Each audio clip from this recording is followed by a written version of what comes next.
Hoje você vai aprender? Hoje você vai aprender história, mas não como os livros de história, onde Pedro Álvares Cabral descobriu o Brasil, Cristóvão Colombo as Américas, toda aquela história que eles colocam nos livros de história, onde chegaram os portugueses no Brasil e pegaram espelhos, quinquilharias e entregaram para os índios, né?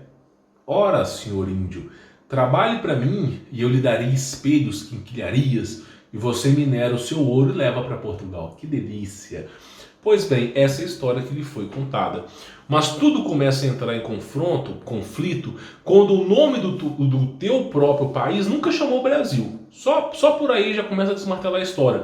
Quando Tomás esteve no Brasil, apóstolo de Jesus Cristo, e simplesmente os índios foram evangelizados pelo nome de Jesus. É algo surreal. Inclusive a história dos índios, se você tiver descendência indígena, tipo, se você estiver disponível a conversar com o índio, tiver fácil para você, pergunte a história de Pai Kumá, que foi nada mais é do que um homem branco que evangelizou os índios. Tomás, tá bom? Discípulo de Cristo. Então a história ela é conflitante. A história que você tem, inclusive Brasil é o nome de um demônio, tá? Só para deixar bem claro para você. E o Brasil chamava Terra Santa Cruz, porque Tomás de Aquino veio trazer, em teoria, a cruz, mas não é cruz como você conhece, cruz de Malta, que era o símbolo de Cristo, às Américas, tá?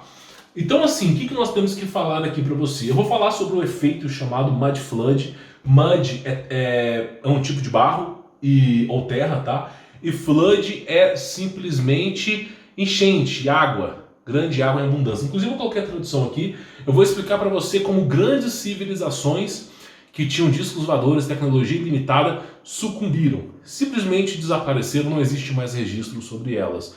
Então hoje você aprende sobre isso aqui. Lembrando que este conteúdo tá disponível para quem adquiriu Como Vencer Todos a partir do ano de 2021, tá? Como um incentivo para você conhecer o meu trabalho, eu vou deixar esse PDF lá para você poder baixar e fazer as suas próprias pesquisas e experimentos, tá bom? Lembrando, tá com 50% de desconto, saiu de 597 para 297, estou dando 50% de desconto.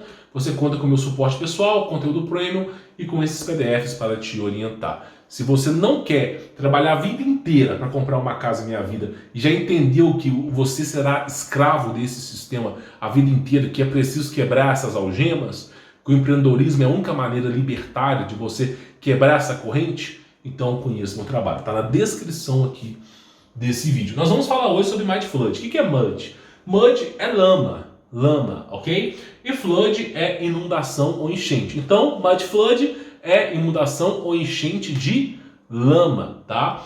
Eu já até coloquei alguns vídeos no meu canal do que acontece com o efeito Mud Flood, né? O concreto vira água, tudo vira água e começa a afundar, tá? Então, olha só, é um evento de mudança na Terra que ocorreu em várias partes do mundo, deixando culturas inteiras à beira da extinção. De repente existiu uma cultura bem desenvolvida ali, e de repente, algumas centenas de anos depois sumiu. Então é isso que acontecia, tá? Livros como Adão e Eva, O Grande Cataclismo, o Ciclo, não foi Adão e Eva que escreveu, é o nome do livro, foi detido, eu até escrevi aqui, ó, censurado pelo governo americano por 50 anos, tá? E divulgado em 2020, reforçam essa hipótese. Então, o governo americano tinha um pesquisador, um geofísico, um geólogo, que simplesmente ficava pesquisando, através de equipamentos militares, os terremotos que aconteceriam no país. E esse cara começou a chegar à conclusão, através do estudo de fósseis, que de tempos em tempos aconteciam grandes catástrofes no mundo. Ele escreveu um livro para poder divulgar isso ao público, o governo foi lá e confiscou. Existe uma lei no governo americano que depois de 50, 60 anos eles podem divulgar os dados ao público. E aí simplesmente, no ano 2020, esse livro foi divulgado. E eu até fiz um vídeo sobre ele, na verdade fiz 2 vídeos sobre isso, tá? Mostrando como que ficou a Terra depois que foi a destruição em massa. Tem vários livros, né? Várias histórias dos povos antigos, mas esse livro é curioso porque o cara usou dados científicos para isso, tá? Muitos associam a inversão dos polos, inversão do campo magnético, o grande cataclismo cíclico, o fenômeno de liquefação, que eu vou explicar, profecias bíblicas e também guerras entre os humanos e não humanos, coisas que nós desconhecemos. De fato, não sabemos o que aconteceu, mas o que temos é que as civilizações antigas possuíam grande tecnologia, na qual discutiremos evidências do Mud Flood até agora. Então o que acontece? O pessoal fala que é bíblico, o pessoal fala que é inversão dos polos, campo magnético. Liquefação é quando simplesmente a superfície da Terra vira água. É como se a superfície da Terra virasse água. Então existe uma frequência senoidal que faz com que a Terra vibre. E é só você pega por exemplo, um copo, tá, com areia e coloque lá uma bolinha e comece a chacoalhar aquele copo. A areia vai fazer aquela bolinha para baixo. Aquilo ali é o fenômeno de liquefação. Então isso acontece com concreto. Então simplesmente acontece. Inclusive eu vou mostrar para você como eles se preparavam para isso, tá?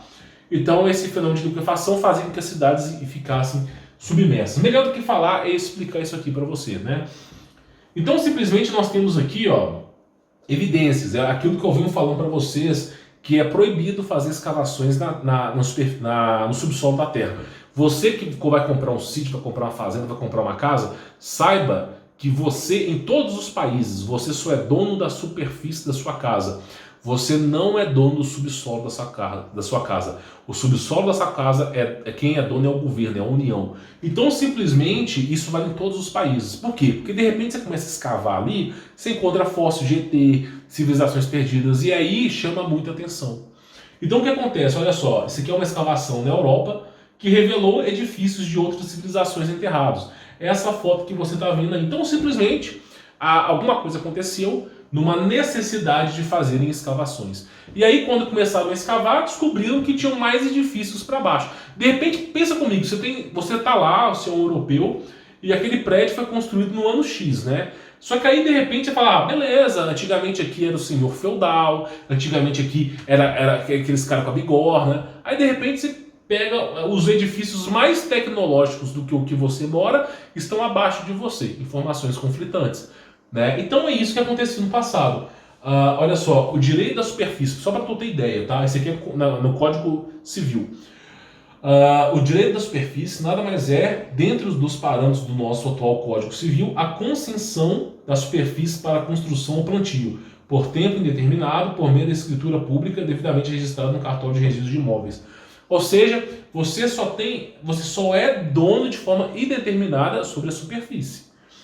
A propriedade dos minérios, bem como a pesquisa e a exploração dos mesmos, são bens da competência da União, né, respectivamente garantidos pela Constituição Federal de 1988 em seus artigos 20, artigo 9 e 176, né, do parágrafo 1, cabendo à União conceder ou autorizar a prática de exploração mesmo que em propriedade particular. Quem decide se você vai explorar o que está no seu subsolo dessa terra é o governo, não é você. E para poder reforçar essa história que você não pode escavar, experimente você passar um trator na sua propriedade. Eu já fiz isso. Eu, por exemplo, comprei uma grande fazenda que eu não conseguia chegar até o final da fazenda. Era uma jangada. E aí eu fui lá e coloquei trator. Falei, ó, vai lá e faz a estrada para mim. E o que brotou de gente foi absurdo, né? Foi brotando, não sei o que, não sei o que. E os caras vão lá e falam, o que você está fazendo? Eu falei, meu amigo, tô fazendo uma estrada. Ah, não pode, tem que pedir. Eu falei, então multa aí. Então, simplesmente, os caras vão mutando e você vai fazendo. Infelizmente, é assim. Se você quer construir numa região rural, se você fizer qualquer platôzinho, botar qualquer tratorzinho aí, meu amigo, vai brotar até helicóptero. Só para te avisar. Então, simplesmente é isso. É o processo que os caras fazem. Mas tem como você recorrer. Igual no meu caso, eu tô trabalhando, eu não estou criando um abrigo nuclear na minha propriedade. Só quero chegar até o final da propriedade para eu ter domínio sobre a minha propriedade. E eu falei, eu quero o trator que ele chegue na parte de cima, na parte de baixo, eu quero poder caminhar pela minha propriedade, ver o que está acontecendo. Então, simplesmente, é fácil de ser conversado, tá? Mas, o caso tem satélites e eles recebem notificações também, tem, óbvio, as denúncias, mas simplesmente existe uma polícia militar ambiental que é encarregada de não permitir que você faça explorações no seu subsolo. Tá? Porque vai que você encontre uma civilização. Então é tudo encobrimento de fatos. É o que eu acredito, tá? E aí nós temos o quê? Mais evidências, né? Nós tivemos aquela evidência, essa aqui, ó, Europa, evidência do fenômeno de liquefação. É o que eu disse para você, alguma coisa aconteceu, as coisas desceram. Então aqui está uma evidência, ó. Olha só, simplesmente aconteceu uma erosão devido a chuva, alguma catástrofe, e ficou evidente resquícios de uma última civilização embaixo da que existia. Olha que coisa interessante. E aqui nós temos Paris e França, ó. Isso aqui só para tu ter ideia do fenômeno de liquefação, esse aqui, ó. Alguma coisa aconteceu no... Deixa eu passar isso aqui para frente, tá? Alguma coisa aconteceu no ano de 1900, que olha o tanto de prédio, aquilo que eu venho falando. Se você não assistiu o meu primeiro vídeo, eu recomendo que assista. Eu falo sobre captação de energia elétrica através de abóbadas, vasos de cerâmica que são contraditórios, tá? Mas, olha lá, França, já mostrei Índia, Austrália, Rússia e agora a França, ó. Mesmo padrão se repetindo. Então olha para você ver o ano de 1900 e olha o tanto de construção que existia. Alguma coisa aconteceu e todas essas grandes construções foram erradicadas. E mesmo que se diga, mas com o advento da tecnologia, eles derrubaram. Como é que os caras derrubam tantos prédios em tão pouco tempo?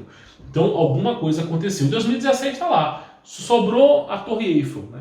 Então para tu ter ideia mais ou menos das coisas por aí. E nós temos também a tal Catedral de São Basílio, né, na Rússia, que é bem famosa, que o pessoal diz o seguinte, o pessoal fala que ela foi submersa, ok? O pessoal fala que ela foi submersa e que você só enxerga, inclusive aquela torre torta na Itália é basicamente isso, começou a afundar ali e ficou inclinada, tá? Então olha só para tu ver, isso aqui, ó, a Torre de Basílio lá, ó, dizem que só ficou uma parte para cima, que a parte maior ficou para baixo e ficou submersa, tá?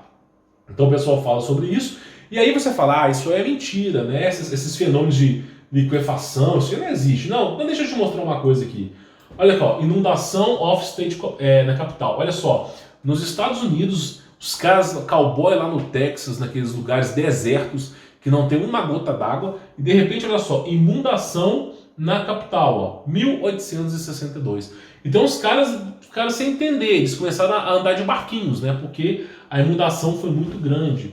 Então só pra tu... Isso aqui não encontra no livro de história não, tá? Só pra te avisar. Então olha só, inundação no faroeste, né? Que é o que eu quis explicar isso aqui. Aí fica fácil de você entender o que eu tenho para falar agora. Por que esses grandes monumentos hindu, indiano, do Paquistão, do Oriente Médio, todos os grandes lugares, por que eles constroem em cima de uma rocha? Né? E Cristo mesmo diz, sábio aquele que constrói em cima de uma rocha, porque veio a tempestade, veio os grandes ventos, tudo, e não a derrubou. Olha que delícia. E você achando que Cristo estava falando aquilo ali de besteira, né? Olha a profundidade da sabedoria de Cristo. Construa em cima de uma rocha. Tolo é aquele que constrói a sua casa num terreno que não é rocha, porque veio a tempestade, veio o tempo e a derrubou. Simples assim. Então olha para tu ver, isso aqui é um monastério, tá? Em Pietra, no Jordão, tem mais de 2.000 anos. Como é que esse negócio sobreviveu a mais de 2.000 anos? Simples, ele está dentro de uma rocha. E o fenômeno de liquefação não destrói, as grandes inundações não destrói, o que tiver acontecendo lá fora não destrói, ele consegue sobreviver. Então, esse padrão de monumentos aí que ficam dentro de uma rocha, ou esculpido na rocha, ao que tudo parece, é o que faz sobreviver a esses grandes cataclismas, tá? Inclusive, olha lá, eu mostrei para você o Jordão, né, de novo, e agora nós temos o tal de Caixa, né, o templo da Índia, tá? Que dizem que tem mais de 10.000 anos, mas provavelmente deve ter uns 4.000 anos, tá? 10.000 anos no tempo, que a Terra não tem 10.000 anos. Então, olha só o tamanho disso aqui. O cara, simplesmente, eles esculpiram eles pegaram uma rocha, abaixaram o tamanho dela aqui e construíram aqui, ó. Olha lá. Foi ou não foi de caso pensado? Fenômeno de liquefação, grandes fenômenos que aconteceriam no mundo. Então, os caras constroem simplesmente entre as rochas. Não é besteira. Pra que alguém vai ficar lapidando rocha? Claro que não é lapidação, é laser, né? Mas pra que alguém vai gastar energia para construir numa rocha se ele pode construir no campo, que é muito mais prático? Simples, porque no campo vem as grandes catástrofes e não sobra nada. Agora na pedra, as chances de você sobreviver é muito maior. Por isso que se foi construído em rocha, tá? E eu cheguei a falar para você da energia livre no vídeo anterior, se você não assistiu, 1790, quando não deveria existir energia livre, ou energia existe. E ao que tudo parece, são esses obeliscos que transmitem energia elétrica, tá?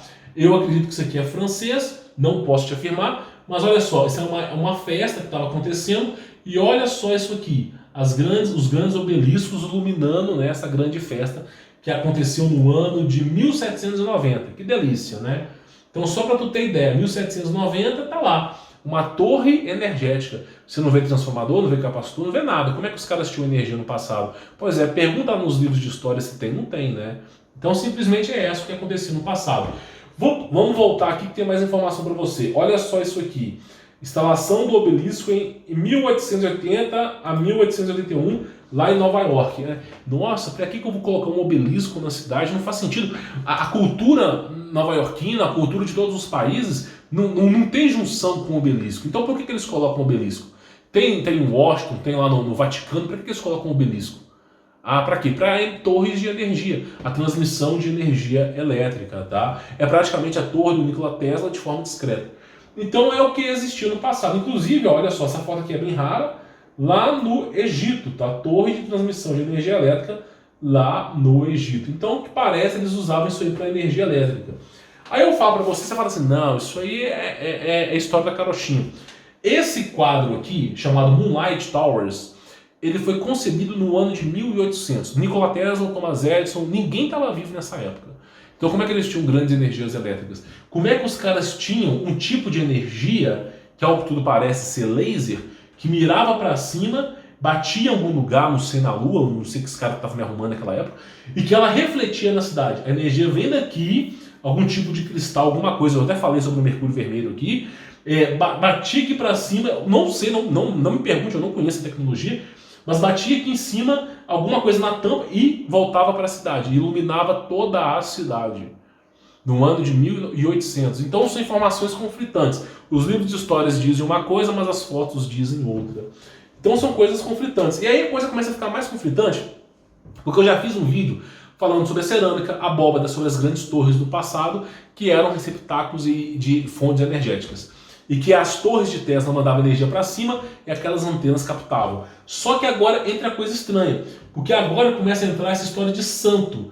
Esses caras que eram santos da igreja, eles carregavam um certo tipo de antena. Não é cruz, aquilo ali não representa uma cruz de Cristo, até porque o contexto de cruz de Cristo veio depois do Vaticano, de muito tempo. Antigamente era conhecido como cruz de Malta, é apenas um símbolo de mais, tá? E depois, isso aqui parece uma antena, você nem vê que é uma cruz. E aí eu falo para você, para ficar até mais fácil de você ver aqui, ó, para ficar mais fácil de você ver, olha só isso aqui. Olha só isso aqui, parece uma cruz para você?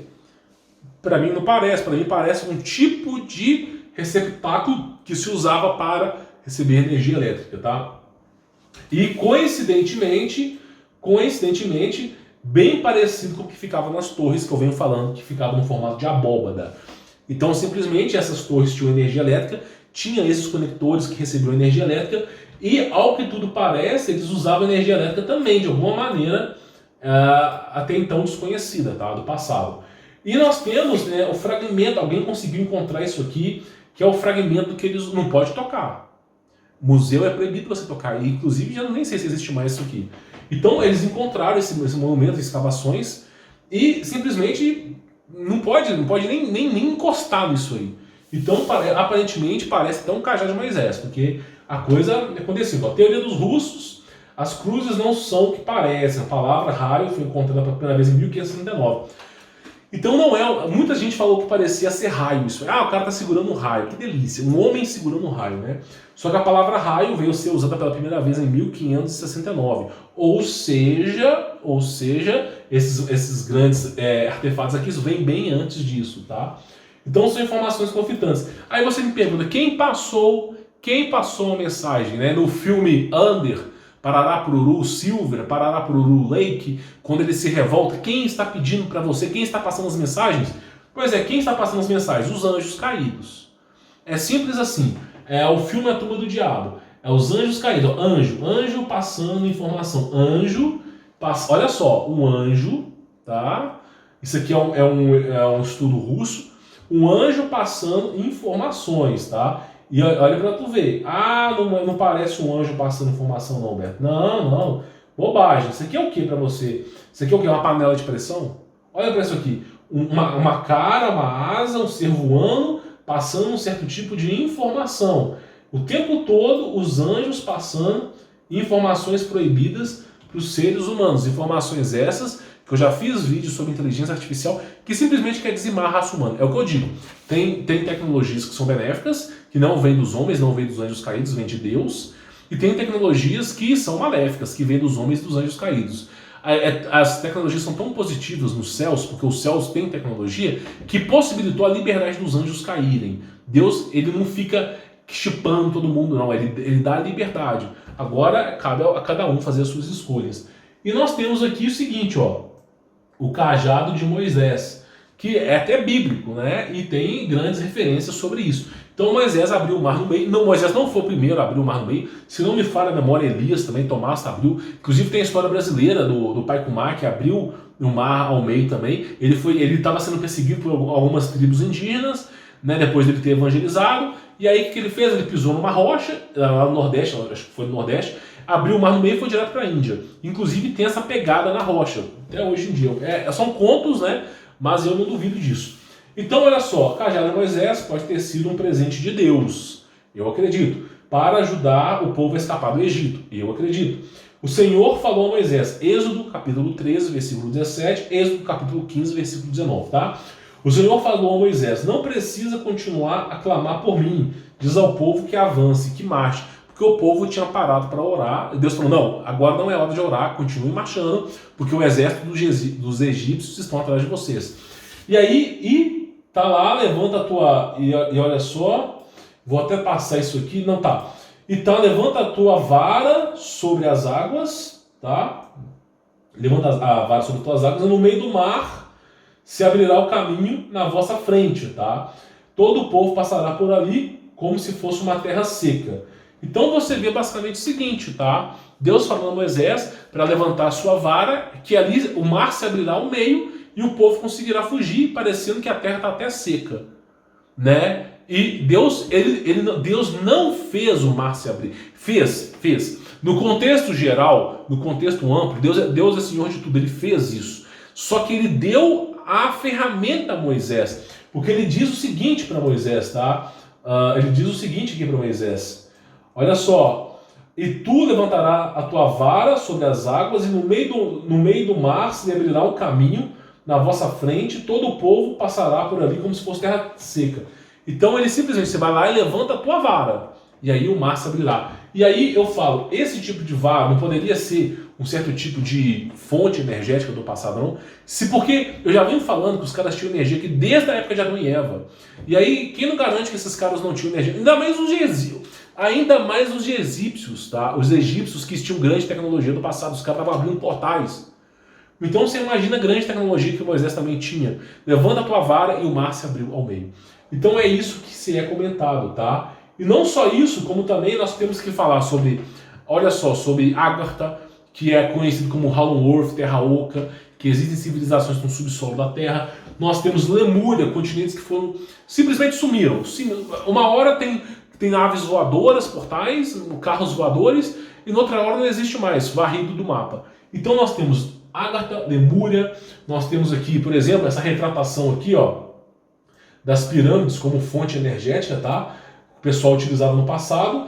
E nós temos aqui, ó, o mundo é rico e desconhecido. Uma história da humanidade tem uma profundidade imensa a ser descoberta, tá? E contudo, os que dormem dificilmente irão despertar, e os que despertam dificilmente voltarão às suas vidas normais e pacatas. Quem dorme dificilmente vai despertar, vai dar valor que eu estou falando aqui. Agora, quem já despertou, quem entende que isso aqui é extremamente importante para a vida, porque é um reflexo de tudo que está acontecendo agora, quem entendeu isso aqui dificilmente vai voltar à normalidade. A quem abriu os olhos para esse mundo só vê desgosto, sangue, suor e lágrima, que não tem mais felicidade nesse mundo. A felicidade é Cristo. O apóstolo Paulo dizia, viver é Cristo, morrer é lucro. Então quem descobriu a verdade é o aguardo de Cristo, tá? Então nós temos essas referências e aquilo que eu venho falando para você. Você acha que alguém se importa com esse conteúdo que eu publico? São pouquíssimos. De cada 10 mil brasileiros, um assiste o que eu tenho para falar. É tão pequeno que é obsoleto, é difícil de você encontrar até nas ruas pessoas que assistem esse conteúdo. Por isso que eu gostaria que você compartilhasse. Então assim, enquanto o meu conteúdo aqui no YouTube pega 10, 15, 20 mil de visualização, às vezes 5 mil de visualização, grávida aos 13 tem 2,5 milhões. Então é mais importante para as pessoas, para o algoritmo, uma menina ficar grávida com 13 anos, conseguir 2,5 milhões de visualização, do que eu, que estou falando a história verdadeira da humanidade para você, pegar 5 mil de visualização. Tá entendendo a divergência? Então isso aqui é a Gadolândia, que, ó, grávida aos 13 anos, 4,3 milhões de visualização, 831 mil de visualização, fazendo beicinho ainda. Como se fosse algo, como o próprio Enéas Carneiro dizia, se fosse prudente isso aqui, né, o mundo está virando uma Sodoma e Gomorra, sodomitas não tem nem o que falar mais, tá? Então assim, é isso que eu venho falando para vocês, né? Enquanto esse conteúdo que eu faço aqui pega poucas visualizações, pessoas pegando milhões e milhares de visualizações fazendo porcaria. Então dê muito valor para o que eu estou te falando, porque em breve você não terá mais o meu conteúdo aqui. Não estou falando de mim, mas é óbvio que não é interessante para o sistema que meu conteúdo se amplie ao mundo inteiro, né? Então são pouquíssimas pessoas, é o Espírito Santo que tem que agir aí na tua cabeça para você vir aqui no meu canal e assistir os meus vídeos, porque simplesmente é o conteúdo que retrata a verdade, tá? Bom, falando disso, tá? Esse PDF aqui, chamado Arqueologia Proibida ao Início, estará no Como Vencer Todas, como um incentivo para você conhecer o meu trabalho. Tá com 50% de desconto, saindo de 597 para 297. Você tem o meu suporte, tem o conteúdo premium e agora eu tenho aí os PDFs da Arqueologia Proibida, tá? Para você poder participar. Recomendo que participe. Não adianta você querer se tornar, vou comprar uma casa própria sendo assalariado, que vai demorar 40, 50 anos, nós não temos tempo para isso. A minha recomendação para você, porque eu não sei se você entendeu, mas não existe múltiplas vidas, é somente uma, é bom você ter as coisas de forma mais intensa. Em vez de demorar 30 anos para comprar essa casa própria, o interessante é pensar em 1, 2, 3 anos no máximo, tá bom? Bom, o conteúdo tá lá, tá aqui na descrição desse vídeo, tá? Sou Humberto Volts, vou ficando por aqui. Forte abraço!